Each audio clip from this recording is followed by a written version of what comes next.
Selamat datang di podcast Sumo, Supporter FOMO. Jadi kita itu bukan supporter yang fanatik banget lah. Kita itu cuma supporter FOMO. Kita baru ngikutin bola pun saya sendiri dari zaman Hazard masih di Chelsea. Saya suka Chelsea karena ya Hazard ada di sana gitu. Oke, tanpa berlama-lama perkenalan dulu, saya Revo Firmansyah. Di samping saya ada Mas Alfian Bagas sebagai fans Barca ya. Terus di samping saya lagi ada Mas Azimatus Sabana. Beliau sebenarnya fans Barca, tapi ceritanya mau jadi fans netral di sini. Ceritanya sebagai gitu. penyeimbang. Itu penyeimbang. Yin yang gitu. Oke, langsung aja ke pembahasan ya. Di UCL kemarin nih, dua raksasa Spanyol tumbang di UCL yang katanya mau ketemu di final nih katanya. Nanti kita El Clasico di final, banyak banget tuh di IG. Tapi ternyata malah tumbang. Oke, kita bahas dulu yang hari pertama ya, hari Rabu kemarin, yaitu match Barca versus ATM. Itu menurut saya itu Barca itu gimana ya? Kayak Chelsea pas zaman sering kartu merah terus gitu loh. Ya kayak fansnya itu bukan menghina ya Mas. Ya Mas, santai Mas. Kayak saya berusaha tetap sabar. Kayak masa maybe next year terus. Kayaknya menurutku ya in another life sih. Next year-nya keterusan. Oke. Tanggapannya Mas Alfian itu gimana tentang match kemarin pas Barca versus itu? Menurut ATM. saya ya. Di leg pertama itu karena kartu merahnya si Jebarsi. Okay. Itu kan menit-menit awal sih. Harusnya nih, misal kalau dilihat dari tempo permainan, Barca itu harusnya bisa menang dengan selisih 1-0 lah atau selisih 1 gol. Itu di leg 1 tuh. Atau enggak setidaknya imbang. Oke. Di leg kedua ini yang benar-benar bikin emosi karena apa? Karena Yamal, Ferran Torres, bahkan sekelas Ferran Torres itu yang lagi dijelek-jelekin aja bisa nyekor, ya betul. Tapi menurutku ya salah satu faktornya itu gara-gara itu Yamal mas posting atau siapa sih yang posting itu yang foto-foto ditata itu pemain Barca itu Barca itu termasuk salah satu kayak belum main nggak usah sok gitu loh gitu bukan iya, ya betul menurutku juga kayak jadinya kan dibalas fans ATM kan betul menurutku itu kayak kurang masuk akal karena sebelum main jangan keluar dulu lah kita sebagai supporter yang kayak ragu gitu loh jadinya was-was. Iya, betul was-was. Oke. Kalau Mas Azim tanggapannya gimana tentang match itu? Gimana ya aku ngomongnya sebagai fans Barca atau sebagai orang netral aja? Orang netral. Karena untuk fans Barca udah diwakili Mas Alfi ya. Kualitas Barca itu sebagai kolektif belum bisa dikatakan bagus sih. Ya walaupun kita bisa lihat ada pemain-pemain kayak Yamal, Pedri, Fermin yang secara kualitas individu mungkin bagus, di atas rata-rata anak seusianya. Apalagi Yamal ya, kita tahu di Euro 2024 kemarin gendong Spanyol. Iya jelas. Cuman balik lagi ke kualitas kolektivitas dari Barcelona itu sendiri belum bisa dikatakan optimal sebagai sebuah tim. Lawang backnya aja masih sering bundel ya itu. Tanggapan saya ya itu emang Barca menurut saya depannya mungkin kurang. Wingernya udah bagus tapi striker tengah. Ya, Barca tuh butuh striker tengah yang striker tapi si Lewi kemarin Lewi sudah dimakan umur Pak. Iya sih ya. Terus absennya si Rafinya itu pengaruh banget asli ngaruh banget. Terbukti udah beberapa match tanpa Rafinya itu Barca itu pasti kalah. Iya, berarti Yamal masih belum matang untuk menggendong Barca ya. Mungkin maybe next year ya. Nah, fun fact-nya ini next century sih. Terakhir kali Barca juara UCL, iPhone rilis iPhone 6. Sampai iPhone 17. Maybe next year. Maybe next year. Oke, ke pertandingan selanjutnya yaitu tentang Liverpool versus versus siapa kemarin? PSG. Iya, PSG. Yang ngalahin Chelsea itu. Menurut pendapat Jangan menyerah Mas. Santai.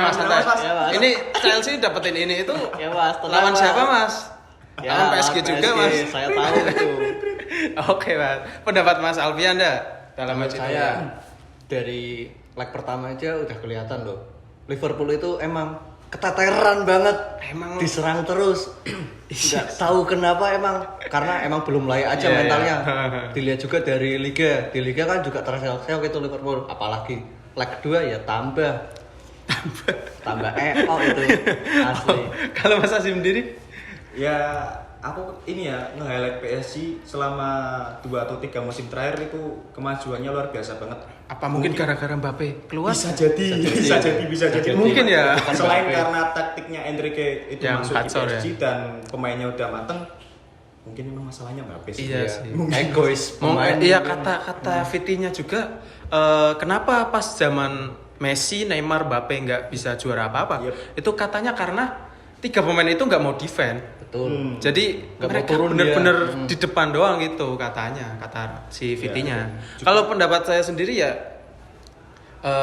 Liverpool nggak kebantai aja udah syukur sih. Yeah. 4-0 Yes. agregat itu udah bagus daripada Chelsea kemarin. 82 ya Mas. Tapi setidaknya itu 2 leg Mas. Nggak satu leg Mas 82. Itu pun sumbangan dari pool bunuh diri Munchen. Oke. Ada pendapat lagi nggak Mas Azim? Mungkin ini ya Liverpool musim ini ya bener yang Mas Alfian ngomong tadi, musim ini lagi terseok-seok, mereka lagi punya banyak problem, belum lagi Salah kan ini jadi musim terakhirnya Salah. Iya sih. Terus padahal belanja udah jor-joran ya. Belanja jor-joran tapi Iya. ya kita lihat di liga kualitasnya kayak gimana. Ya gitulah. Oke, kita ke pertandingan selanjutnya yaitu di hari Kamis. Ya sama-sama raksasa Spanyol yang memiliki yang selalu membanggakan 15 UCL. Oke. Madrid ditumbangkan oleh Munchen. Walaupun sedikit sengit sih, ada perlawanan lah. Mungkin Madrid masih mempunyai mental, tapi kayaknya apakah benar Mbappe itu membawa sial untuk Madrid, karena kedatangan dirinya itu Madrid sampai sekarang belum dapat trofi. Yes. Ya gitu. Pendapatnya Mas Alfian? Menurutku ya salah satunya itu ya mungkin keegoisan pemain. Nah, lini depan Madrid, Vinicius sama Mbappe itu pemain bintang, sedangkan pemain bintang itu pasti egonya tinggi Mas. Kalau Iya. disatuin ya itu egois, nggak bisa ngoper, nggak bisa tuh ingin menunjukkan jati dirinya kayak aku ingin nyekor. Iya, Jadinya iya. kayak gitu tumpul yang ada malah. Iya sih, emang bener sih. Kayaknya gara-gara itu, karena kan satu tipe juga nggak sih? Betul. Kayak Sama-sama benernya winger kiri. winger Sama-sama kiri. winger kiri. Mbappe itu kayaknya emang kalau di highlight dari dulu lebih gacor di kiri kayaknya. Betul. Zaman dia di Piala Dunia 2018 waktu juara Ah, juga iya pemain juga ya. sayap. Soalnya kan saat itu strikernya Giroud. Terus pendapat Mas Ajin tentang match itu Madrid sama Munchen? Ada Neuer yang ini. Izin. Yang ini izin. Apa ya? Madrid tuh kayak 2 atau 3 musim terakhir tuh ngalami problem yang sama, yaitu mereka nggak punya pemimpin. Nggak punya pemimpin. Karena pemain-pemain senior mereka udah pada Iya cabut sih. kan, Modric Iya juga. cabut, Kroos cabut, Iya juga. Carvajal udah masih ada tapi Cedera juga sih. sering cedera. Hmm. Yang main anak-anak muda semua. Anak-anak Orang di medsos kalau bilang tuh Madrid itu sekumpulan anak manja. Anak Makanya manja. Xabi Alonso sampai sampai keluar ya. keluar, padahal Xabi Alonso pelatih yang mampu membawa ini loh, Bayer Leverkusen Iya. Oh, iya. juara, Unbeaten, membebaskan- kenapa? Unbeaten nggak sih? Unbeaten Unbeaten ya? itu unbeaten.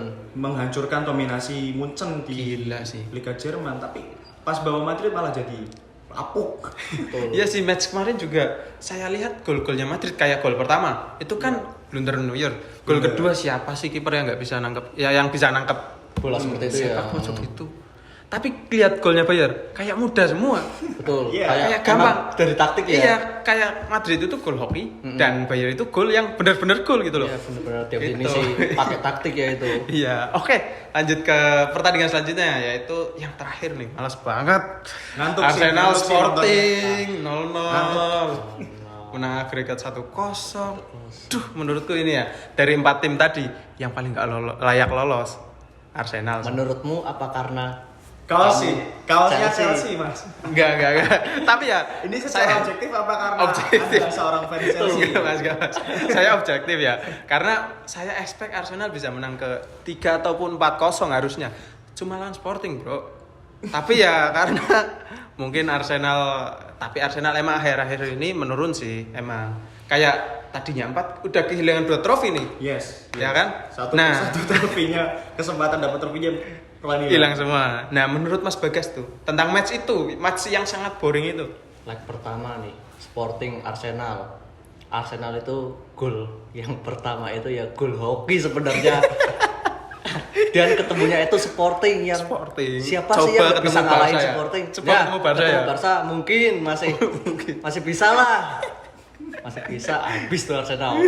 Nah, itu ketemunya Sporting. Tim apa sih maksudnya? Di UCL kualitasnya gimana Sporting? Kurang. Lah itu Arsenal nggak bisa menang agregat tinggi loh. Iya Mas, 1-0. Leg 2 0-0 anjir. Ya udah, gimana? Ada yang salah dengan Arsenal kayaknya. Ada yang salah kayaknya. Kalau menurut Mas Hasim tentang match itu? No comment. No comment. Terlalu boring. Terlalu boring ya? Terlalu boring. Oke, UCL sudah selesai. Kita lanjut ke big match minggu ini ya, yang akan datang. Pertama ada Arsenal versus Man City nih. Yaitu mereka sedang memperebutkan gelar. Mereka sangat ketat 1-2 itu sangat ketat di peringkat 1, di peringkat 2 mereka saling kejar-kejaran nih. Bahkan ada meme ya, katanya itu Man City yang takut direbut posisinya sama Arsenal katanya gitu. Nah, menurut Mas Bagas, match minggu ini itu antara Arsenal sama Man City itu berapa skornya? Menurut saya ya di pertandingan kali ini Man City ketemu Arsenal, menang Man City sih dengan skor 3-0 lah atau 3-1. 3-0. Nah, Ya. terus untuk pencetak golnya Sudah pasti Haaland, Cherki, assist dan gol itu. Dan Semenyo berarti betul. Haaland, Cherki, Semenyo itu udah pasti. Nah, player of the match-nya atau POTM? Cherki. Asli Cherki. Karena apa? Assist dan gol itu. Assist dan gol. Betul. Ya mainnya juga kan. kan. Jujur karena dribble-dribblenya itu Asli licin lumayan itu. boleh sih ya boleh untuk itu. sekelas pemain mana? Prancis ya? Ya, Prancis. Prancis gila sih untuk Piala Dunia kali ini kayaknya. Speednya juga kan terbilang agak banter itu. Kalau prediksi dari Mas Asim Prediksi untuk saya match itu? nggak terlalu Match panas. skornya nggak terlalu mencolok ya, karena dua tim ini trennya nggak bagus-bagus banget ya, walaupun secara posisi. Iya sih, jujur City juga nggak bagus-bagus banget. Apalagi musim ini ya, mungkin ya 2-1 lah. 2-1 untuk Arsenal menang. Oke. Untuk pencetak gol siapa? Pencetak gol, gua nggak kenal nama pemain Arsenal lagi. Havertz, Gyökeres, Dua-duanya Gyökeres. Dua Gyökeres. Yes. City kan 2-1 tadi. City mungkin Foden lah. Foden. Player of the match? Gyökeres. Oke. Kalau saya sendiri memprediksi. Jangan personal tapi Mas. Enggak Mas. Oke. Menang tipis Man City 4-0. Personal itu Mas. Tipis banget. Itu harapan Mas. Haaland hat-trick, 1 Cherki. Player of the match yaitu Haaland. Oke, kita ke pertandingan yang selanjutnya ya, yaitu pertandingan Chelsea tim ini versus Manchester United atau MU.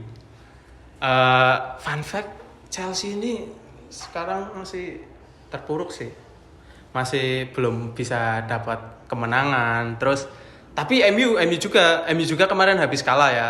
Iya. Dan MU sendiri itu main udah lama banget, giliran main kalah kan kocak ya.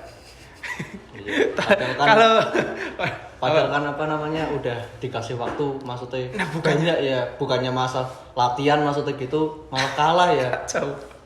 Oke, langsung ke prediksi saya mungkin ya imbang atau enggak 2-1 untuk Chelsea. 2-1 untuk Chelsea. Yang nyekor Palmer ya sama Estevao asli. MU-nya siapa yang MU-nya Mbeumo paling. MOTM Palmer. Oke. Mungkin Palmer akan comeback ya, karena Betul. akhir-akhir ini juga lagi struggle dia mainnya kurang banget. Jadi sih. dia pasti ingin nunjukin jati dirinya, iya, ingin ngotot nih. Gua itu masih bagus. Masih layak lah. Masih layak. Oke. Untuk prediksi dari Mas Hasim?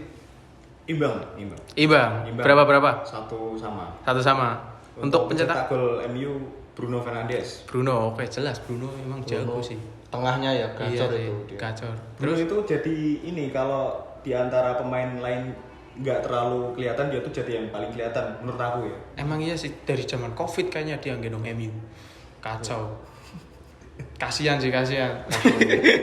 Harusnya pindah ya itu Bruno. Kalau pemain Chelsea siapa yang golin? Kan satu-satu. Chelsea Palmer. Palmer tetap.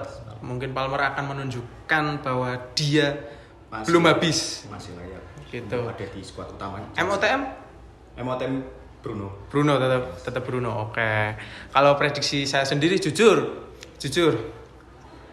berat. Bahkan pas Chelsea masih habis juara CWC itu kalah bro sama MU. Serius. Dan itu pelatih masih Maresca. Ya. Jujur MU itu salah satu PR ya untuk Chelsea sih. Bahkan ketika Chelsea dalam keadaan bagus-bagusnya ketemu MU itu belum tentu menang. Jadi mungkin prediksi dari saya 3-3 sih. Wow. Itu akan menjadi pertandingan yang sengit dan seru mungkin. Jadi untuk pencetak gol 2 Palmer, 1 Estevao untuk pemain Chelsea. Ya untuk pemain Manchester United mungkin Bruno Fernandes 2, satunya Cunha. Dan MOTM tetap Bruno Fernandes sih. Jujur itu pemain gacor serius gacor tuh. Oke, mungkin itu dari kita ya. Mau lanjut ke bahas UCL semifinal? Mungkin next year. Next time. Itu untuk Barca. Itu untuk Barca, bro. Next year apa next century? Abad depan atau in another life, kayaknya in another life sih. Mungkin. Ya, mungkin. 4 sehat 5 enggak nambah ya? Iya. Kalah sama iPhone, Mas. Oke, mungkin segitu saja sih dari podcast hari ini. Mungkin kita akan lanjutkan pembahasan tentang semifinal yang akan datang di next video. Mungkin itu saja dari saya. Saya Revo Firmansyah. Saya Alvin Bagas Maulana. Saya Azimat Abana. Kami pamit undur diri. Bye-bye.